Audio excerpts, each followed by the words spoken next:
क्या हिंदुस्तान में हिंदू खुलकर अपना जुलूस भी नहीं निकाल सकते हैं? ये लगातार इस प्रकार की घटना जो लोग कर रहे हैं, जब तक इन लोगों को कड़ी सजा नहीं मिलेगी, ऐसे लोगों को फांसी की सजा नहीं मिलेगी, तब तक ये घटनाएं बढ़ती जाएंगी, घटने का काम नहीं चलेगा। सुरक्षा व्यवस्था के नाम पर सिर्फ 100 सुरक्षाकर्मी दिए गए। इसमें गलती किसकी दी जाए? सरकार की। जिस तरीके से अभी इनके मनोहर लाल खट्टर जी के बयान सामने आए कि सख्त से सख्त कार्रवाई करी जाएगी, लेकिन उसमें अभी तक कुछ नहीं हुआ। कि बहुत सारे लोग कह रहे थे कि वो लोग आ रहे हैं, उनको जवाब देना है, अपने घरों पर पत्थर इकट्ठे कर लो और इस बार नहीं चूकेंगे, ऐसा करेंगे वैसा करेंगे। तो सरकार इसमें यहां पर फेल थी। दोपहर तक का आंकड़ा की बात करूं मैं, लगभग 6 लोगों की मौत हो चुकी है। इस 6 मौतों का जिम्मेदार अगर हम ठहराएं तो वो असली जिम्मेदार कौन है? मगर इन 6 मौतों का जिम्मेदार केवल वो लोग हैं जो लोग इस घटना को अंजाम दे रहे थे। आज तमाम हिंदू संगठनों ने दिल्ली की सड़कों पर उतरकर प्रदर्शन किया, मामला सुप्रीम कोर्ट तक पहुंच गया है। आप लोगों की आगे क्या मांग है इस मामले में? देखिए, आज सबसे पहले तो जरूरत इस बात की है, सभी हिंदू संगठनों को एकजुट होना चाहिए। अगर कहीं किसी के बीच में किसी प्रकार का मनमुटाव भी है तो उसको दूर कर सभी हिंदू संगठनों को एकजुट होना चाहिए। विक्रम जी, हमले से पहले फेसबुक पर कई अकाउंट्स देखे गए जिसमें मेवाती पाकिस्तानी और वीडियो में जिस तरीके से बोल रहे हैं एंटर होइए, मतलब धमकाने वाले वीडियो सामने आ रहे हैं। उनकी मानसिकता ही पाकिस्तानियों वाली है और ऐसे लोगों के खिलाफ देशद्रोह का मुकदमा दर्ज होना चाहिए जो अपने नाम के पीछे पाकिस्तानी लिख रहे हैं। भारत के अंदर पाकिस्तान थोड़ी है, पाकिस्तान एक अलग देश है। जिसे पाकिस्तान से प्रेम है उसको पाकिस्तान चले जाना चाहिए। देखिए, सच तो यही है कि पूरे भारतवर्ष के अंदर इस समय योगी मॉडल की आवश्यकता है, क्योंकि अगर आप 2017 के बाद यूपी को देखेंगे तो यूपी में शायद 1 या 2 कोई ऐसे दंगे छोटे मोटे हुए होंगे। उससे पूर्व में अगर आप देखते हैं तो बहुत सारे दंगे सपा सरकार में भी रहे, बसपा सरकार में भी रहे, उससे पूर्व की जो सरकारें रही बहुत सारे दंगे रहे।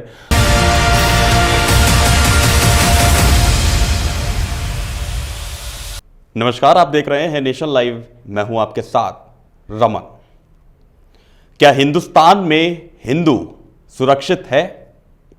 यह सवाल मैं आपसे इसलिए कर रहा हूं क्योंकि बीते 31 जुलाई को जिस तरीके से हिंदुओं की आस्था पर प्रहार किया गया, जिस तरीके से ब्रजमंडल क्षेत्र में जलाभिषेक के लिए यात्रा निकाली जा रही थी, जिसमें हजारों की संख्या में लोग शामिल थे, जिसमें उपद्रवियों ने पत्थरों से, डंडों से, गोलियों से वार किया। माताएं बहनें जो उस रैली में, उस जुलूस में शामिल थीं, बुरी तरीके से घायल थीं और साथ में उनके गोद में जो बच्चे थे, उनका जिस तरीके से उनकी तस्वीरें सामने आई हैं, जिसने झकझोर कर रख दिया है। जिस तरीके से लगातार यह पहली मर्तबा नहीं है कि जब हिंदुओं की आस्था पर वार किया गया हो। 31 जुलाई को नूह में इस घटना को अंजाम दिया गया। कुछ लोग कह रहे हैं कि यह प्रायोजित तौर से किया गया है, पहले से तय था, और कुछ लोग सरकार पर वार कर रहे हैं कि वहां पर सुरक्षा के कड़े इंतजाम नहीं किए गए थे। लेकिन सवाल यहां पर यह उठता है कि भारत में हिंदू अपना जुलूस नहीं निकाल सकते, अपनी स्वेच्छा से नहीं निकाल रहे थे, पूरी परमिशन थी, सारे दस्तावेज पूरे थे, जिसके बाद लगभग 3000 से ज्यादा लोग इसमें शामिल होने वाले थे। सुरक्षा कर्मियों की संख्या सिर्फ 100 थी। अब सवाल यहां पर यह आता है कि आखिर उन उपद्रवियों ने उन पर क्यों प्रहार किया, क्यों वार किया, आखिर यह दुश्मनी किस बात की थी?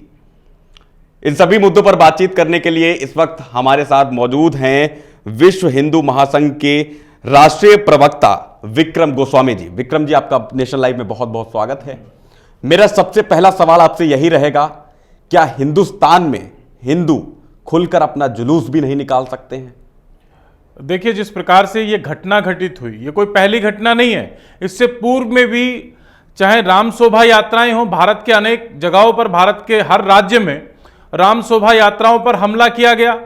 कांवड़ यात्राओं पर आप देखते हैं टीवी चैनल के माध्यम से, अखबार के माध्यम से, सोशल मीडिया के माध्यम से बहुत सारी जगहों पर कांवड़ यात्राओं पर भी हमला होता है। ये केवल और केवल जो यात्रा लेकर लोग निकलते हैं, भगवान में जिन लोगों की आस्था है, उनमें भय का वातावरण पैदा करने का ये लोग काम कर रहे हैं, जो सरासर गलत है। इस प्रकार की सोच रखने वाले लोग चाहते हैं कि हिंदू समाज के अंदर भय का वातावरण बना रहे। इसी को ध्यान में रखते हुए, इसी पर अगर हम बात करें तो जो नुहू की घटना थी, ये कोई पहली बार यात्रा नहीं निकली है। इससे पूर्व में भी हर वर्ष इसी प्रकार से ब्रजमंडल में यात्रा निकलती है। भगवान शिव का अभिषेक करने के लिए माताएं, बहनें, युवा साथी, बुजुर्ग, सब लोग अपनी आस्था जो भगवान शिव में, भगवान भोलेनाथ में आस्था रखते हैं, वो लोग निकलते हैं। और इस यात्रा की सूचना प्रशासन को, शासन को पहले से थी। उसके बावजूद अगर यात्रियों को, श्रद्धालुओं को, भक्तों को घेर कर उन पर पथराव किया जाता है, उन पर पत्थर से वार किया जाता है, लाठी चलाई जाती हैं, यहां तक कि गोलियां भी चलाई गई हैं, कुछ लोगों की मृत्यु हुई है। ये कहीं ना कहीं सुनियोजित तरीके से की गई घटना है। ये कोई ऐसा नहीं था कि ये पहली बार घटना हुई है। ये लगातार इस प्रकार की घटना जो लोग कर रहे हैं, जब तक इन लोगों को कड़ी सजा नहीं मिलेगी, ऐसे लोगों को फांसी की सजा नहीं मिलेगी, तब तक ये घटनाएं बढ़ती जाएंगी, घटने का काम नहीं चलेगा। विक्रम जी, मामला अब सुप्रीम कोर्ट में पहुंच चुका है।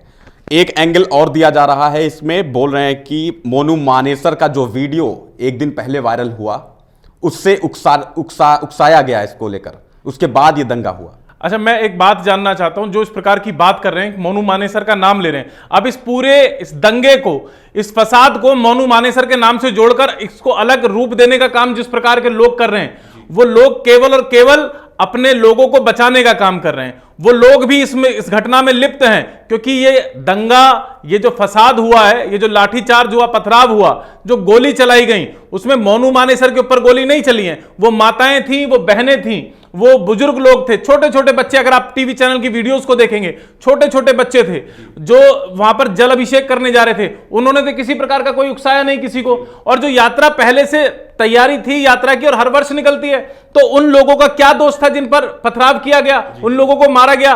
चलिए, उसके बाद वहां पर दुकानें चिन्हित कर ली जाती हैं, ये किस व्यक्ति की, किस समाज के आने वाले व्यक्ति की दुकान है, उसकी दुकान जला दी जाती है। तो कहीं ना कहीं इसको ये मोनू मानेसर का नाम दे देना कि मोनू मानेसर का कोई वीडियो आया, उसने प्रवोक किया, तो वो अगर मोनू मानेसर आरोपी है, किसी मामले में आरोपी है, तो इस देश, ये देश संविधान से चलता है, ये देश संविधान से चलता है। हम लोग सभी कानून में अपनी आस्था और विश्वास रखते हैं, तो उसको सजा देने का काम कानून का है, ना कि कुछ लोगों का है। अगर इस देश में कानून नहीं है, तो वो लोग, इस प्रकार की प्रवृत्ति के लोग मोनू मानेसर को लेकर जो बवाल कर रहे हैं, अब मोनू मानेसर का नाम ले रहे हैं, वो केवल और केवल अपने लोगों को बचाने का काम कर रहे हैं, और वो लोग भी इसमें लिप्त हैं। आप कानून और संविधान की बात कर रहे हैं। ये जब इसकी परमिशन ली गई, लगभग 3 से 4 हजार लोग शामिल होने वाले थे इस रैली में, लेकिन सुरक्षा व्यवस्था के नाम पर सिर्फ 100 सुरक्षाकर्मी दिए गए। इसमें गलती किसकी दी जाए? सरकार की। जिस तरीके से अभी इनके मनोहर लाल खट्टर जी के बयान सामने आए कि सख्त से सख्त कार्रवाई करी जाएगी, लेकिन उसमें अभी तक कुछ नहीं हुआ है। देखिए, अब ये इसमें कहीं ना कहीं सरकार को दोषी इसलिए ठहराया जा रहा है क्योंकि सरकार को मालूम था, इंटेलिजेंस को मालूम होना चाहिए था, या मालूम भी रहा होगा कि इस प्रकार के वीडियो जो बहुत सारे मेवातियों के मैंने वीडियो देखे सोशल मीडिया पर, फेसबुक के माध्यम से, ट्विटर के माध्यम से, बहुत सारे ऐसे वीडियो थे जिसमें लोगों को प्रोवोक किया जा रहा था, लोगों को एकत्रित करने की और ये योजना बनाने की, दंगा करने की, हमला करने की तैयारी की जा रही थी। तो सरकार को इन वीडियोस पर, क्योंकि अब कहीं ना कहीं देखिए सब चीज़ें बहुत सुलभ और आसानी से देखी जा सकती हैं कि कोई व्यक्ति किस प्रकार की योजना बना रहा है। मैंने बहुत सारी ऐसी वीडियो देखी जिसमें सोशल मीडिया पर, मैंने फेसबुक के माध्यम से देखा कि बहुत सारे लोग कह रहे थे कि वो लोग आ रहे हैं, उनको जवाब देना है, अपने घरों पर पत्थर इकट्ठे कर लो और इस बार नहीं चुकेंगे, ऐसा करेंगे, वैसा करेंगे। तो सरकार इसमें यहाँ पर फेल थी। ये सरकार को इस पर कड़ा एक्शन लेना चाहिए था, पहले से तैयारी करनी चाहिए थी। बाकी इसमें मैं इस बात को एक बात और कहना चाहता हूँ कि भगवान शिव को अभिषेक करने के लिए हमको पुलिस प्रोटेक्शन की आवश्यकता अगर हमारे ही देश में रहेगी, तो ये बहुत सोचने की बात है कि हम अपने देश में ना तो शोभा यात्रा निकाल सकते हैं, ना भगवान शिव की कांवड़ यात्रा निकाल सकते हैं, ना ही और जो हमारे त्यौहार होते हैं उसमें हम पुलिस के सहारे अपने त्योहारों को मना रहे हैं। तो हमको समझ लेना चाहिए इस देश का बहुसंख्यक किस प्रकार डरा हुआ है, और जो हमारे धार्मिक, हिंदुओं के धार्मिक त्यौहार हैं वो डर के साए में मनाए जा रहे हैं। और अगर बात केवल और केवल बार बार पुलिस संरक्षण की रहेगी, तो मुझे नहीं लगता कि आने वाले समय में हम जो श्रद्धालु भगवान के भक्ति करने के लिए कांवड़ यात्रा लेने जाते हैं, राम शोभा यात्राओं को निकालते हैं, या ब्रज 84 की जो ये यात्रा थी ब्रजमंडल की, इन यात्राओं में लोगों का मनोबल टूटेगा। और इन लोगों का उद्देश्य ही यही है कि इस प्रकार की हिंसा करो जिससे कि इन लोगों का मनोबल टूटे और ये लोग अपने धर्म से भटकें और धार्मिक कार्यक्रमों में ना आए। लगभग 2 से 3 हजार लोग मंदिरों में छुपकर अपनी जान बचाई। रात भर पूरी ये हिंसा हुई और उसके बाद जब ये इंटरनेट सेवाएं बंद कर दी गई, सब कुछ बंद कर दिया गया, बाद में पता चलता है कि लगभग आज दोपहर तक का आंकड़ा की बात करूं मैं, लगभग 6 लोगों की मौत हो चुकी है। इस 6 मौतों का जिम्मेदार अगर हम ठहराएं तो वो असली जिम्मेदार कौन है? इस 6 मौतों का जिम्मेदार बहुत सारे लोग कहेंगे कि इसमें पुलिस प्रशासन का फेलियर था। मैं कहूँगा हाँ, पुलिस प्रशासन का कहीं ना कहीं फेलियर था, मगर इन 6 मौतों का जिम्मेदार केवल वो लोग हैं जो लोग इस घटना को अंजाम दे रहे थे। कुछ लोग जो वहाँ पर गोलियाँ चला रहे थे, पत्थरबाजी कर रहे थे, और कुछ लोग वो भी इस घटना के आरोपी हैं, उनको भी सज़ा मिलनी चाहिए, जो इनको प्रोटेक्ट करने के लिए, इनके संरक्षण में, इनको संरक्षण देने के लिए आज टीवी चैनल के माध्यम से कोर्ट में, थानों में जाकर समरसता की बात कर रहे हैं। उस समय वो लोग कहाँ थे? क्या उनको जानकारी नहीं थी? इसमें दोषी वो लोग हैं जिन लोगों ने लाठी भांजी, जिन लोगों ने पत्थर चलाए, जिन लोगों ने गोलियां चलाई, और जो लोग इनको संरक्षण दे रहे थे, उनके खिलाफ कड़ी कार्रवाई होनी चाहिए कि भविष्य में ऐसी घटना दोबारा घटित ना हो। कुछ दिन पहले मुहर्रम था, काफ़ी धूमधाम से रैलियां निकाली गई, सब कुछ जुलूस निकाले गए। दिल्ली में एक घटना देखने को मिली। हिंदुओं की ये इस जुलूस पे आखिर क्यों, क्या वजह रही इसके पीछे? मैंने आपको कहा कि यहां पर सबसे बड़ी समस्या क्या है। ये केवल दिल्ली या नूह की घटना नहीं है, ऐसी ही घटना बंगाल में भी घटित होती है, मध्य प्रदेश और राजस्थान में भी घटित हुई। अलग अलग राज्यों में ये घटनाएं, इस प्रकार की घटना घटित हो रही हैं। इन सबके पीछे इनका एक ही उद्देश्य है। इनका उद्देश्य है, आज जिस प्रकार भारत में हिंदुओं की, सनातन धर्मियों की 36 बिरादरी एकजुट होकर अपने धार्मिक कार्यक्रमों में जाने लगी है, अपने धार्मिक कार्यक्रमों में अच्छे से बढ़ चढ़कर भागीदारी और हिस्सेदारी निभाने लगी है। कुछ लोगों को भय लगने लगा है। वो लोग चाहते हैं कि ये समाज विघटित रहे, बिखरा रहे और टूटा रहे, और आप इनके अंदर भय का वातावरण पैदा कर दिया जाए। जो नए बच्चे हैं, नए युवा हैं, जो धार्मिक कार्यक्रमों से जुड़ रहे हैं, उनके मनोबल को तोड़ने का, उनके अंदर भय पैदा करने के लिए इस प्रकार की घटनाओं को अंजाम दिया जाता है। हिंदू राष्ट्र पर आपकी क्या राय है? हिंदू राष्ट्र, भारत हिंदू राष्ट्र है। हिंदू राष्ट्र से क्या समझते हैं? हिंदू राष्ट्र, देखिए, सबकी अपनी अपनी परिभाषाएं हिंदू राष्ट्र को लेकर। ये भारत हिंदू राष्ट्र है। जब देश का विभाजन हुआ, बंटवारा हुआ, जब पाकिस्तान बना, वो एक मुस्लिम कंट्री थी। वहां पर कुछ लोग, जो मुस्लिम लोग थे, उन्होंने अपना अलग देश मांग लिया, वो लोग चले गए। कुछ लोग जो यहां पर रहे, जो इस भारत भूमि में रहता है, वो प्रत्येक व्यक्ति हिंदू है, चाहे वो किसी भी मजहब, पंथ और संप्रदाय से आता हो। इस भारत भूमि में रहने वाला हर एक व्यक्ति हिंदू है, तो ये हिंदू राष्ट्र है। हिंदू राष्ट्र विश्वास करता है वसुदैव कुटुंबकम में, कि सबको फलने फूलने और सबको बढ़ने का अधिकार ये हिंदू राष्ट्र देता है। और यहां पर सब प्रेम भाव से रह रहे थे, मगर कुछ लोगों को इस प्रेम में जहर घोलने का काम करना है। वो लोग इस प्रकार के कृत्य करते हैं यात्राओं पर और धार्मिक कार्यक्रमों में, इस प्रकार के कृत्य करके इस प्रकार के कार्य करते हैं, जिससे कि देश बदनाम हो और देश में आपसी सौहार्द खराब हो। आज तमाम हिंदू संगठनों ने दिल्ली की सड़कों पर उतरकर प्रदर्शन किया, मामला सुप्रीम कोर्ट तक पहुंच गया है। आप लोगों की आगे क्या मांग है इस मामले में? देखिए, आज सबसे पहले तो जरूरत इस बात की है, सभी हिंदू संगठनों को एकजुट होना चाहिए। अगर कहीं किसी के बीच में किसी प्रकार का मनमुटाव भी है तो उसको दूर कर सभी हिंदू संगठनों को एकजुट होना चाहिए। और हिंदू संगठन जब एकजुट रहेंगे तो अपनी बात को बहुत मजबूती के साथ उठाया जा सकता है। और बात सीधी सी है, अगर आज दिल्ली भर के अंदर प्रोटेस्ट हो रहे हैं, आंदोलन हो रहे हैं, तो बहुत शांतिपूर्ण तरीके से हो रहे हैं, क्योंकि सनातन धर्म में और हिंदू धर्म में आस्था विश्वास रखने वाले प्रत्येक व्यक्ति कानून में विश्वास रखते हुए शांतिपूर्ण तरीके से अपने प्रोटेस्ट को करता है, अपनी मांग को करता है। आप नहीं देखेंगे किसी हिंदू संगठन ने कोई बस जला दी है, किसी हिंदू संगठन ने किसी की दुकान तोड़ दिया, किसी हिंदू संगठन ने किसी के साथ कोई जाति की है। हिंदू संगठन केवल और केवल अपनी मांग को, अपने दर्द को लेकर रोड पर पहुंचे। उनके दर्द को सरकार को भी सुनना चाहिए, और जो अपने घरों में बैठे उनको भी सुनना और समझना चाहिए। लोगों को इस पर राजनीति नहीं करनी चाहिए, हिंदुओं के साथ हो रहे अत्याचार के खिलाफ आवाज उठानी चाहिए। विक्रम जी, हमले से पहले फेसबुक पर कई अकाउंट्स देखे गए जिसमें मेवाती पाकिस्तानी, और वीडियो में जिस तरीके से बोल रहे हैं एंटर होइए, मतलब धमकाने वाले वीडियो सामने आ रहे हैं।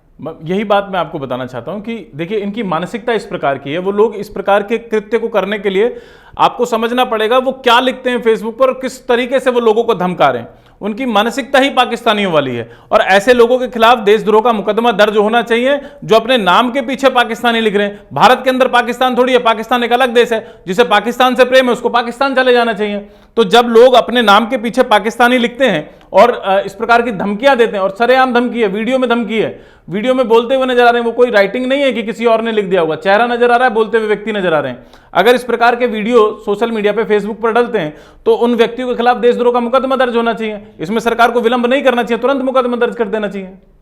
कल हम कुछ लोगों से मिले जो उस वक्त घटना के वक्त मौजूद थे, हमें सारा हाल बताया कि उस वक्त क्या था क्या नहीं था। तो उसमें से कुछ लोग बोल रहे हैं कि वहाँ की सरकार को हटा देना चाहिए, अब हमको योगी मॉडल चाहिए।